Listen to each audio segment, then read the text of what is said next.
इस वीडियो में हम क्लास 10th के कुछ बहुत ही इम्पोर्टेंट गद्यांश और रेखांकित अंश की व्याख्या के बारे में बात करने वाला हूं। तो क्लास 10th वाले जितने भी इस वीडियो को देख रहे हैं वो वीडियो कहीं भी छोड़कर नहीं जाएंगे। इस वीडियो का मैंने PDF भी दे रखा है अपनी वेबसाइट पे मेरी जाओगे, डिस्क्रिप्शन में लिंक दिया गया है सबसे ऊपर, वहाँ पर जाकर के PDF अच्छे से डाउनलोड कर सकोगे। तो दोस्तों, आपका ये जो पद्यांश है बहुत ज़्यादा इम्पॉर्टेंट केवल मैं आपको बता रहा हूँ। तो वीडियो स्टार्ट करने से पहले जितने नए मेहमान हमारे आए हैं इस वीडियो पे, वो तुरंत हमारे चैनल को सब्सक्राइब करें, साथ ही साथ बेल नोटिफिकेशन को भी ज़रूर दबाएं। चलिए दोस्तों, पद्यांश की तरफ चलते हैं आपके। तो चिंता को लोग चिता कहते हैं, जिसे प्रचंड चिंता ने पकड़ लिया ... बना डालती है। ये आपका, ठीक है, ये आपका पद्यांश हो गया। ठीक है, तो इसको पूरा पढ़ के आपको कुछ प्रश्नों के उत्तर देने रहते हैं। प्रश्न आपको नीचे दिए रहते हैं, तो ये आप अपनी किताब या फिर अपनी क्वेश्चन बैंक के अलावा भी पढ़ सकते हो। आपके पास अगर क्वेश्चन बैंक है या फिर किताब है तो उसमें आपको ये वाला ज़रूर मिल जाएगा। अब हम बात करते हैं क्वेश्चंस की। फर्स्ट क्वेश्चन, प्रस्तुत गद्यांश का संदर्भ लिखिए। सेकंड, रेखांकित अंश की व्याख्या कीजिए। में पहला क्वेश्चन, ईर्ष्यालु और चिंतातुर व्यक्ति में कौन सा अधिक बुरा है और क्यों है, ये भी बताइए। सेकंड, चिंता को लोग चिता क्यों कहते हैं। थर्ड, ईर्ष्या चिंता से भी बदतर चीज़ क्यों है। ठीक है, तो इन सभी प्रश्नों के हमें उत्तर लिखने हैं। देख लीजिएगा गद्यांश कितना इंपॉर्टेंट है, 2017 और 11 में पूछा गया था। चलिए पहले क्वेश्चन के उत्तर की तरफ चलते हैं। तो पहले क्वेश्चन के उत्तर में हमें संदर्भ लिखना था। तो प्रस्तुत गद्यावतरण हमारी पाठ्य पुस्तक हिंदी के गद्य खंड में संकलित एवं श्री रामधारी सिंह दिनकर द्वारा लिखित ईर्ष्या तू न गई मेरे मन से नामक मनोवैज्ञानिक निबंध से उद्धृत है। ठीक है, अब आगे चलते हैं। अब हम करेंगे रेखांकित अंश की व्याख्या।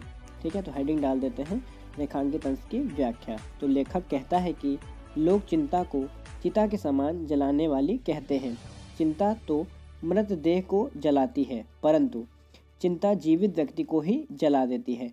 चिंतित मनुष्य का जीवन अत्यधिक कष्टप्रद तो अवश्य हो जाता है, किंतु ईर्ष्या उससे भी अधिक हानिकारक है, क्योंकि वह दया, प्रेम, उदारता जैसे मानवीय मौलिक गुणों को ही नष्ट कर देता है। इन गुणों के बिना मनुष्य का जीवन ही व्यर्थ हो जाता है।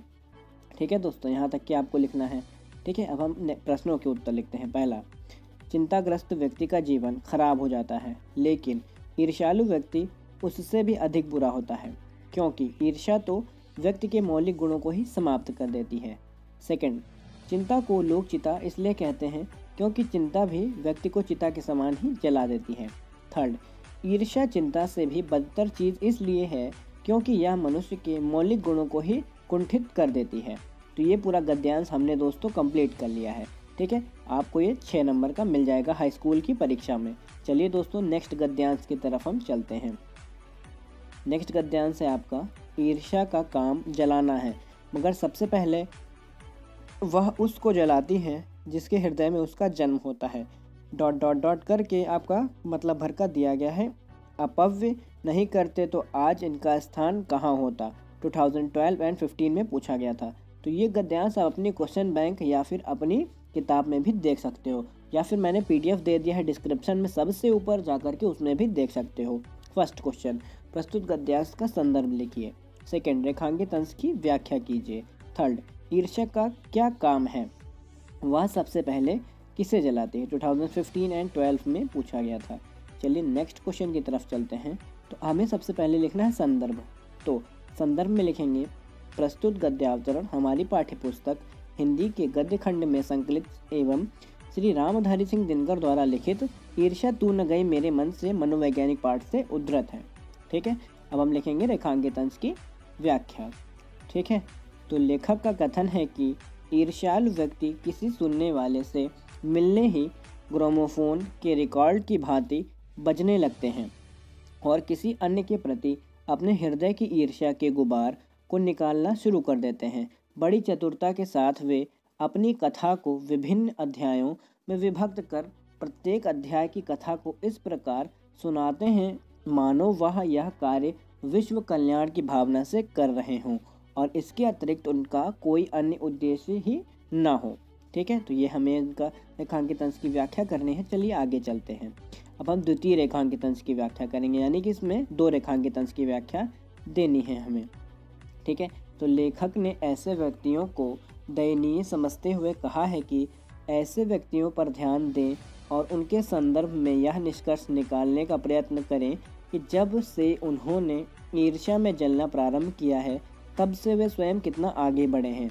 तो हमें ज्ञात होगा कि उनकी अवनति हुई है।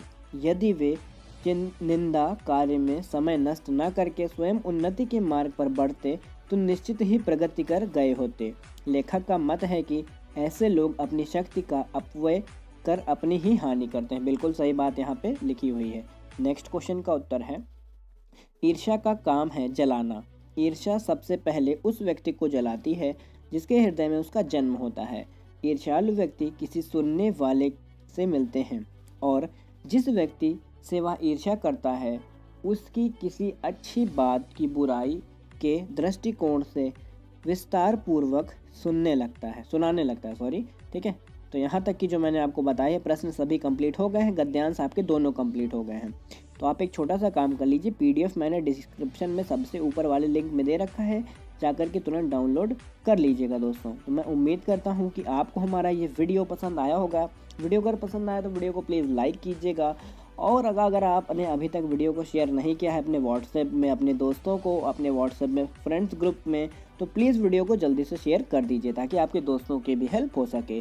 और अगर आप हमारे चैनल पर नए आए हैं तो तुरंत हमारे चैनल को सब्सक्राइब करें, साथ ही साथ बेल नोटिफिकेशन को भी ऑन कर लें, जिससे इसी तरह के आने वाले वीडियोज़ के नोटिफिकेशन आप सभी को आपके फ़ोन में मिल सके। मिलता हूँ मैं आपको इसकी नेक्स्ट वीडियो में, तब तक के लिए टेक केयर, बाय बाय दोस्तों।